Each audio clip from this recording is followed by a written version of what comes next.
Well, what an introduction. We always say these things, but I have to tell you that earlier today I was at the Central Intelligence Agency for some meetings, and a guy came in to escort me up to the director's office, and he had a little piece of paper with him that probably was a more brief biography of me. It said, he's a distinguished Southern gentleman. It was funny because the guy knew me, but he picked me out of the crowd, and we had a good meeting after that. And I said, well, you were at least right about part of it. I am definitely Southern. So I want to say, first of all, you all hear this constantly, but it is truly a privilege for me to be here today. And it's an honor to be given the last word on U.S.-Mexico policy at this year's Policy Summit. I want to acknowledge my friends at AFPI at America First Policy Institute for their many contributions to help prepare those of us in the second Trump administration to move as quickly as we're moving and consistently and persistently. So thank you, AFPI, for that. I also want to thank the Heritage Foundation for its legacy of assisting with policy and our public footprint, and the Texas Public Policy Foundation for highlighting the very complex relationship we have between the United States and the United Mexican States. The issues there affect our citizens every single day. And that's one thing that I'm constantly echoing to my staff at the embassy and everyone that I speak with, is there are no imminent threats coming out of Mexico. Nothing that threatens the existence of the United States, but there is no other relationship that impacts the number of people on both sides of the border that relationship impacts.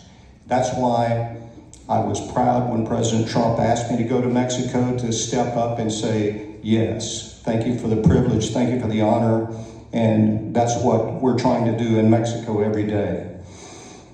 The relationship between the United States and Mexico is not only very complex, it's also very unique. And every day people ask me, how do you like it? And I say, every day I love it. And every day I hate it. It depends on which hour and which minute you're asking me. But it is an absolute roller coaster ride. I like it because it enables me to make a difference in people's lives. It gives me an opportunity to do something that's good for not just U.S. and Mexican citizens, but also for all those citizens that have been taken advantage of for so many years, to sell everything they own, take all of their money, take their family and load up and head to the U.S. border in order to try and cross in illegally. And most of the women, I don't have the exact numbers, but most of the women face rape. Many of the children face human trafficking, and few families, if any, arrive at the border and cross the border successfully without severe impacts that are made on them. So that, to me, is a scourge on humanity and something that we must work on. So as President Trump's ambassador to Mexico, I've been charged with ensuring that the U.S.-Mexico relationship is age 18 to 45, taking more than 200 lives every single day. Think about that. Every day, 200 people are dying in the United States due to fentanyl overdoses. International criminal organizations, and now, thanks to President Trump, foreign terrorist organizations based in Mexico and operating internationally exploit supply chains. And they use modern technologies like drones to smuggle fentanyl and other deadly substances north while fueling violence back home in Mexico.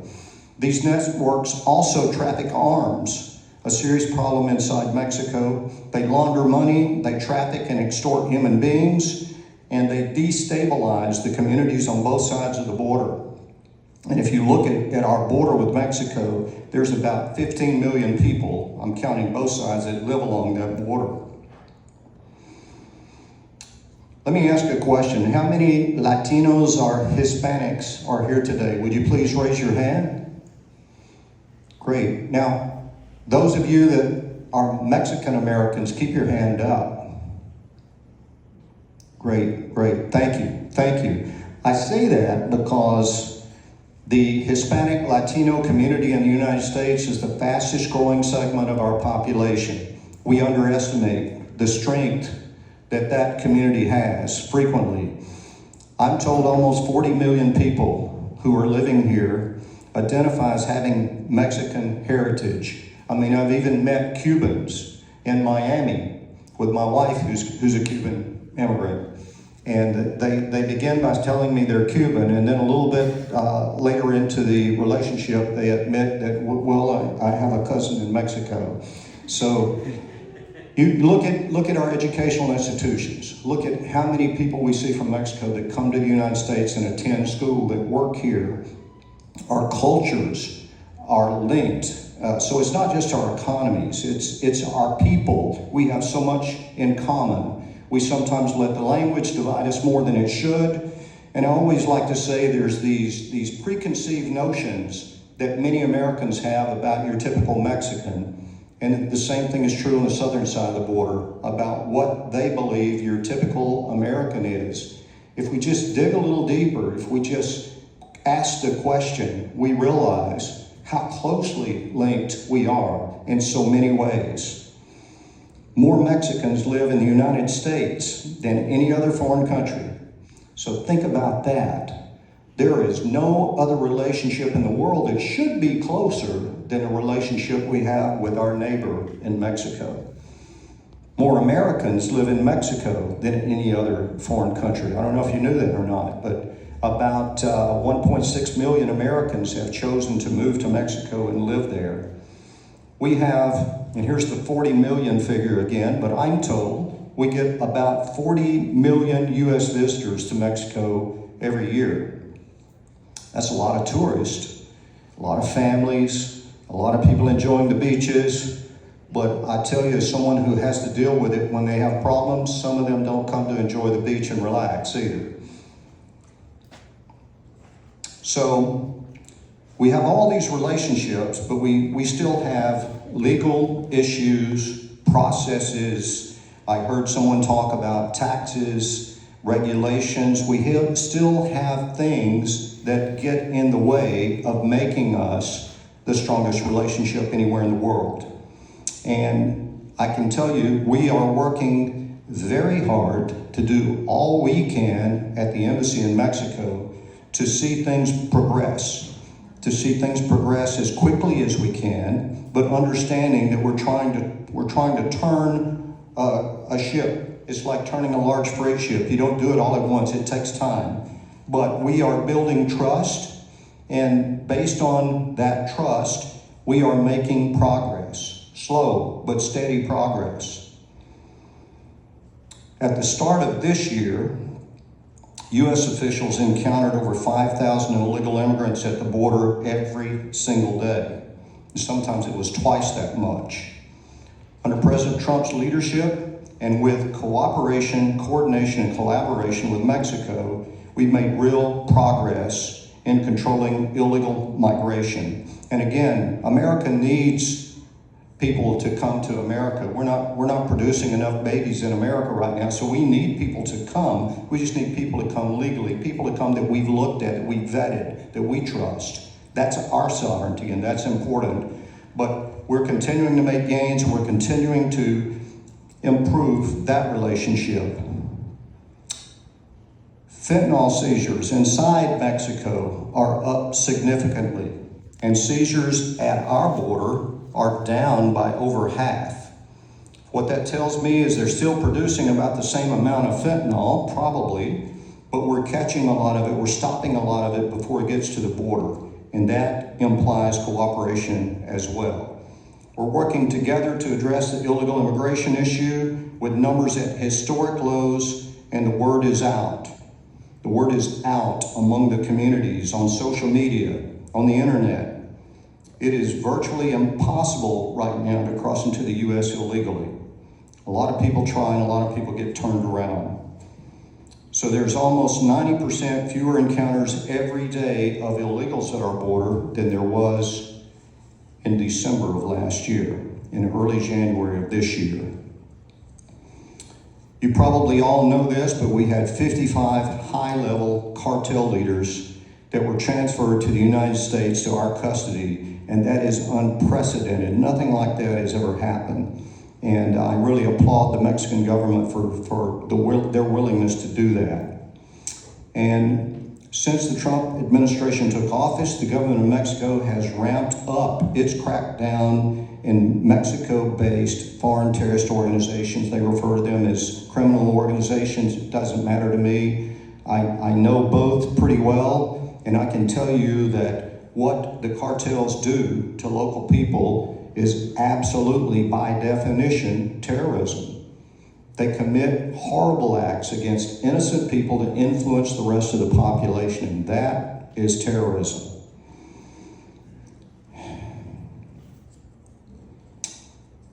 The surge that we're seeing in operations inside Mexico also signals a bold shift in the government's strategy there. We are cooperating, we are collaborating, and we are moving forward together to tackle head-on, despite human loss and despite some of the political issues that crop up along the way. It marks a very sharp break from the previous administration's more passive approach, and it ushers in a new era of cooperation between our governments, but also a new era of diplomacy. Our priorities are clear. We work 24/7 with President Sheinbaum's government and with our own government across Mexico to dismantle cartels and narco-terrorist networks, including those who move precursors, who launder money, who smuggle weapons, traffic humans, or operate in that gray zone between our two nations. And justice will prevail. We are also working closely at the national and subnational level to ensure the U.S.-Mexico border remains the most secure in history. That doesn't just mean for illegal immigrants, that means for any illegal activities, drugs, precursors, weapons, arms, explosives, and humans. We work to prevent human trafficking and channel exploitation of migrants and cartel exploitation by addressing fraud, by prosecuting smugglers and enforcing immigration laws with more serious consequences. So this is a bit of an exclusive, but I say this not to anyone in this room, but to anyone that is involved in cartel or criminal activity. You've been ignored, but you have our attention now. We're paying attention. We're hunting you, and we're not hunting alone. We have friends and allies internationally. We have capabilities and a determination that you can't even imagine. We are relentless. We will not stop. We'll end the scourge on humanity that you are. We will find you, and justice will prevail. You will be held accountable. So, back to trade. As leading trade partners, we must reduce our deficit by ensuring that trade is fair, free, and with a balanced playing field for competitiveness. American companies and jobs, while blocking unfair competition like China from distorting our shared market, are creating an economic dependency in Mexico. The U.S. Trade Representative's Office has opened the public comment period ahead of the 2026 USMCA review, and we look forward to the feedback from the public and from industries on this important regional trade mechanism. I think it's absolutely terrific that we see that. We see the USMCA as a living document, and it can be updated because times change, technology changes, and we must update it. And we are officially beginning the review in 26, but we're starting now. So we look forward to working with any of you that are involved in trade and with issues that might be impacted by that agreement. During Secretary Rubio's recent visit, Our two nations reaffirmed and deepened security cooperation based on reciprocal relationships, respect for sovereignty, and shared responsibility and mutual trust. We're dismantling cartel networks through stronger collaboration in law enforcement, through security, and through judicial agencies on both sides of the border. I work frequently with our own DOJ.